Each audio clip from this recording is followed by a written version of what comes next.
मेरी जो पहली मुलाकात थी अमजद से वो ह्यूस्टन में हुई थी।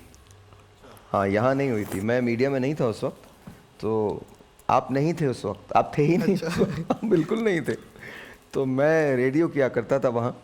तो वहाँ अमजद टूर पे आए। तो जब वो टूर पे आए तो बस उनसे मुलाकात हो गई। फिर अमजद से मेरी दूसरी मुलाकात अटलांटा में हुई। तो वहाँ पर उनको किसी डॉक्टर्स के कन्वेंशन ने बुलाया हुआ था, वहाँ मुलाकात हुई। तो फिर आहिस्ता आहिस्ता आहिस्ता आहिस्ता आहिस्ता फिर मुझे याद है, जब भी मैंने कोई भी शो लॉन्च किया है, मेरे पहले शो का पहला गेस्ट अमजद होता था। वाह, पहले शो का पहला गेस्ट। मतलब ये हो ही नहीं सकता था कि मैं शो लॉन्च करूं और अमजद उसमें ना हो। बड़ी बात। और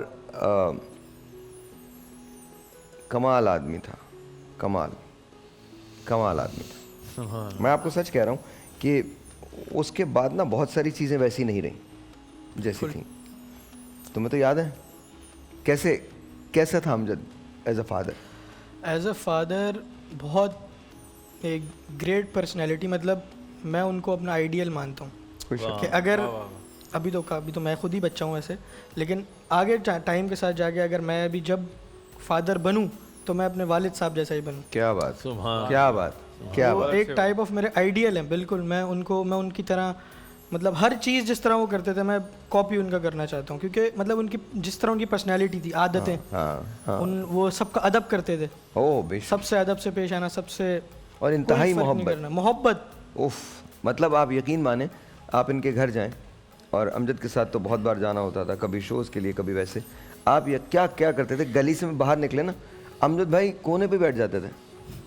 अब आते जाते, मतलब मैंने ऐसा आदमी नहीं देखा, इतना हम्बल, इतना ज़बरदस्त। वो मामूली आदमी नहीं था, वो अमजद साबरी था। वो चाहता वो कुछ भी कर सकता था, लेकिन सवाल ही नहीं पैदा होता। गली के बच्चों से लेकर बड़ों तक हर आदमी से अमजद को इश्क था। अच्छा, और आप अमजद की पर्सनैलिटी में एक अजीब सी बात थी, आप उससे मिले ना तो आपको ऐसा लगेगा वो आपको बरसों का दोस्त है। अच्छा, ये कैफियत उसकी सबके साथ है। वाह। चलो, हमें तो वो बरसों से जानता था, हमारा तो वो बरसों का दोस्त था, भाई था। लेकिन जिनसे वो 2 बार भी मिला ना ज़िंदगी में, सिर्फ 2 बार, वो भी ये कहते हैं कि मेरा बेहतरीन दोस्त अमजद साहब भी। ऐसा ही। वो भी ये कहते हैं। मैं अपना अर्ज करूँ, 2012 या 13 की बात है, हम लोग ARY पे थे और इज्तिमाई शादियाँ थी। हाँ। तो निकाह होते थे इज्तिमाई। तो सैयद मुफ्ती सैयद अमजद साहब पढ़ा, 25 निकाह थे। तो मैं निकाह नामे पूर कर रहा था, ये मेरे साथ बैठे थे। हाँ। और इनकी एक आदत थी हंसे ज़राफ़त, मजाक। हाँ, आपको बोर नहीं होने देते थे। नहीं सवाल नहीं। तो मुझे कहने लगे कि हज़रत साहब कितने निकाह हो गए? तो मैंने बोला यार 25 निकाह। कहते यार कुछ खुदा का खौफ करो, 25 निकाह कर रहे हो? मैंने कहा यार मैं तो एक ही किया हुआ, अल्लाह के बंदे। कहने लगा अच्छा।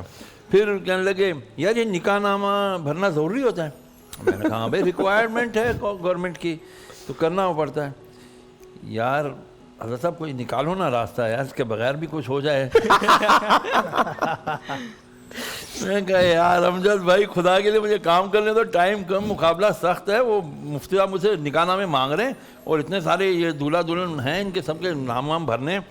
तो मतलब कहने का ये कि इतनी अजीम पर्सनालिटी वो ये शख्स नहीं देखता था कि यार मैं, अल्लाह ताला ने मुझे क्या मकाम और मर्तबा दिया हुआ है, अल्हम्दुलिल्लाह। यही तो उसका मकाम था। हाँ, यही मकाम था, डाउन टू अर्थ, कि वो सबके साथ एक ही जैसे थे, एक ही जैसे थे।